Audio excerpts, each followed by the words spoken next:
When the first settlers landed in America, it was a vast, unexplored wilderness. Trails soon appeared, of course, and eventually became tracks or wagon roads during the westward expansion.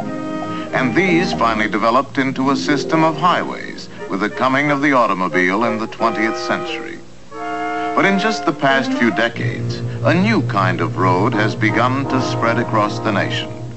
It is called thruway, or parkway, or expressway, or freeway, but the names all mean the same thing.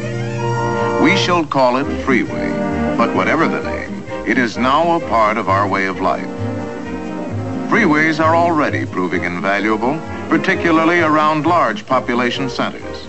But they do pose some special problems for the millions of drivers who use them. Freeways are designed for the high-speed movement of great numbers of automobiles, and when used properly, are safer than ordinary surface streets. 2.5 times safer, in fact. But the freeway is a new and different world. A world which requires a new and different kind of driving by those who use it. Motorists here are bound together by certain practical rules and courtesies necessary for mutual protection.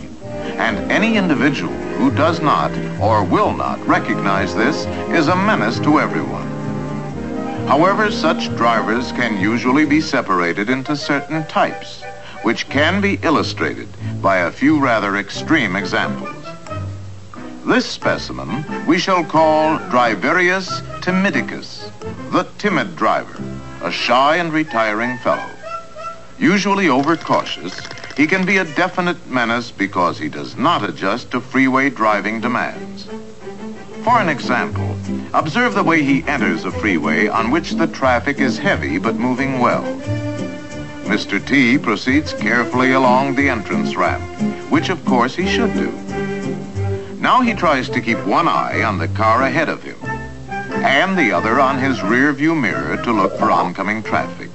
But he doesn't really trust mirrors, and he finds it confusing anyway.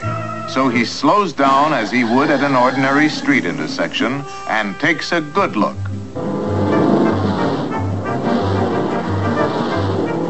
The spaces seem very small. So, again, as he would at an intersection, he stops to wait for a big opening. This often comes as a surprise to drivers behind him and can result in a sort of boxcar effect. Now, while Timidicus watches for that big opening, let's go back a moment and see what he should have done. With the entrance ramp clear ahead, he should have been picking up speed to begin to match that of cars in the traffic lanes. His rearview mirror, plus a quick glance back, would have covered any blind spots, and he could have made final speed adjustments in the merging or acceleration lane. Now, showing firm intention, he would need only a slight change in speed, faster or slower, to slip easily into a small space. Also, the driver behind is now able to be courteous and let him in. But getting back to Mr. T, he has increased his own problem enormously by stopping unnecessarily. To go from a full stop to freeway speed, say about 55 miles per hour, would require over 500 feet, roughly twice the length of a football field, before he can merge safely. And Mr. T must start at precisely the right instant, or the gap will close too quickly, and he will be in danger of a rear-end collision. The approaching driver will be forced to slow down. And this can mushroom into a chain reaction, causing the boxcar effect again, this time far down the line of traffic. But again, what about Timidicus, who at last finds himself on the freeway?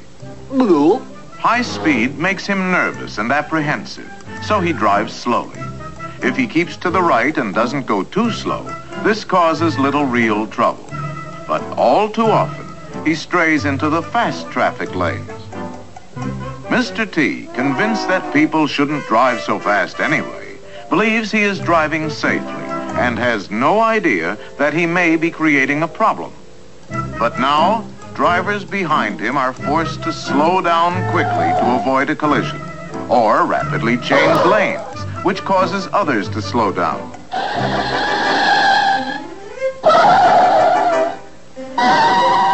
This can result in the usual chain reaction and boxcar effect.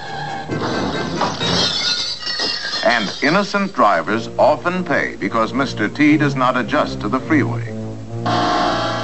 The delay and confusion that follows invariably frays nerves and tempers and reveals another freeway menace we shall call Motoramus fidgetus, the impatient motorist. Gall dang people that camp on the freeway. Come on, get going. Members of this species are usually excitable. What's the matter up there? Move it, come on, move it. Explosive in nature. Get a horse! Or highly competitive in spirit. Oh, yeah? Well, the same to you, Buster. Mr. F usually displays an avid desire to get ahead, and when free to do so, is an habitual lane changer. Of course, a lane change is sometimes necessary, and when it is, a signal should always be given first. Next, a quick look to cover the blind spot. Then speed up and move in well ahead of the car in the next lane. Freeway pros will cooperate by dropping back a bit, for they know that courtesy is a practical rule here.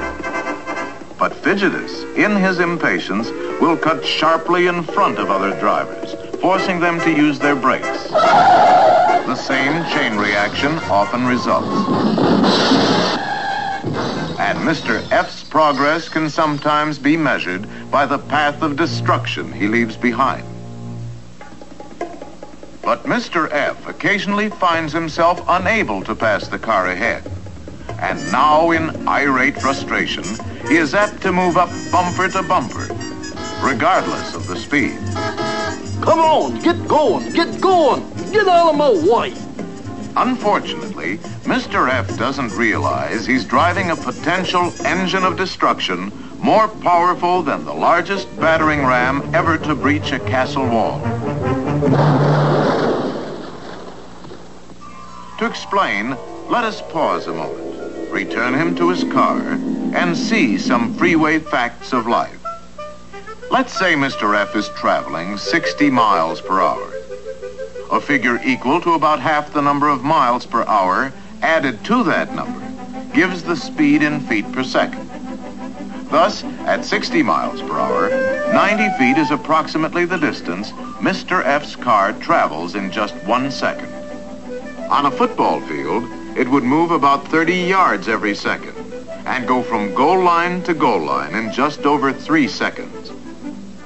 But now let's go down to the field for a little demonstration in which Mr. F himself is the subject. As he watches the scoreboard, a signal suddenly flashes. Now let's see what happens inside Mr. F. First, his eyes receive the signal and transmit it to certain centers in his brain. There it is identified, analyzed, calculated, and computed.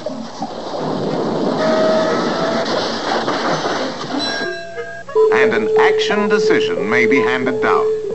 Stop! Hit the brake! The message goes out to the legs and feet, and finally the brakes are applied. If we run through it again with a stopwatch, we find all this takes about 1 second. Stop! Hit the brake! Now, if Mr. F crosses the goal line at 60 miles per hour just as a stop signal flashes, he will travel a minimum of 30 yards before he touches his brakes. And even with good brakes and dry pavement, he will still cover another 70 yards to the opposite goal before finally stopping. So, Mr. F was actually preceded by a sort of danger zone made up of his reaction distance plus his braking distance. Now, imagine he's on the freeway, a bit behind and to one side of a car identical to his. Let's go to slow motion and suppose that for some reason, the leading driver decides to stop and applies his brakes here. Mr. F reacts as soon as he sees the flashing taillight ahead, but he cannot apply his brakes until here, past the point where the first driver began to stop. The braking distances are the same, and Mr. F comes to a halt this much farther along. Obviously, had Mr. F been in the same lane, there would have been a jarring rear-end collision. And possibly even others. When behind another car on the freeway, drop back as speed increases to allow for reaction distance. Under good conditions, the usual rule of thumb is 1 car length for every 10 miles per hour. 60 miles per hour, 6 car lengths. When road conditions are poor, make it a bit more. Now, back to Fidgetus. Does he drop back as speed increases? No. He's still bumper chasing. Is he alert to movements several cars ahead of him, anticipating possible emergencies? No. He's left himself no margin of safety because he... watch it! Not now! Look out for the car ahead! It's stopping!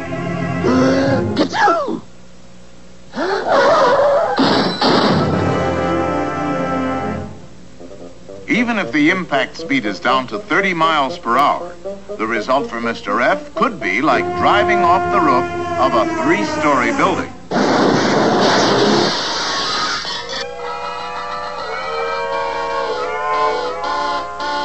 Last but not least, we have the annoying type, called Neglectorus Maximus, the inattentive driver. Often Mr. N is simply hypnotized by the drone of traffic and carried off to dreamland.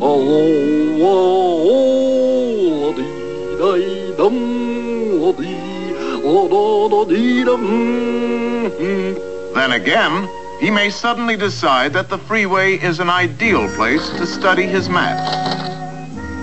You may see him enjoying a second cup of coffee, or even getting in a quick shave while driving. Of course, his favorite pastime is conversation, especially with someone in the back seat. Yeah, just picked her up this morning. Flat out, she'll put down anything on the road.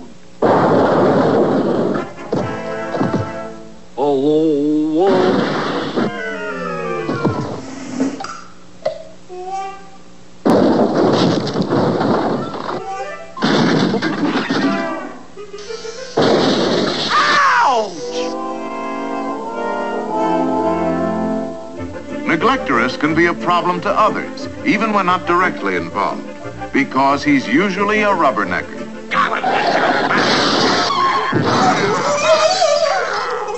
And if some mishap slows traffic on one side of the freeway, he will jam the other side simply by being curious. And Mr. N is particularly careless regarding signs and directions. Thus, he is usually almost past his exit when he notices it, has to change lanes quickly to make it, and there's the same old chain reaction. Finally, Mr. N often neglects his speedometer and forgets he is moving at freeway speeds as he re-enters the world of surface streets.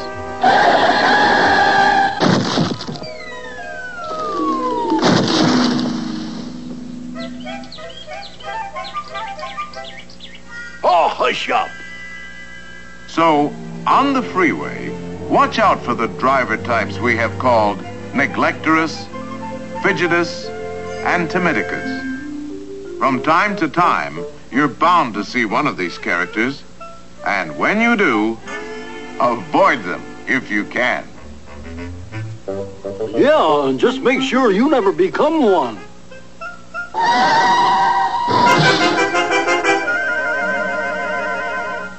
You see what I mean?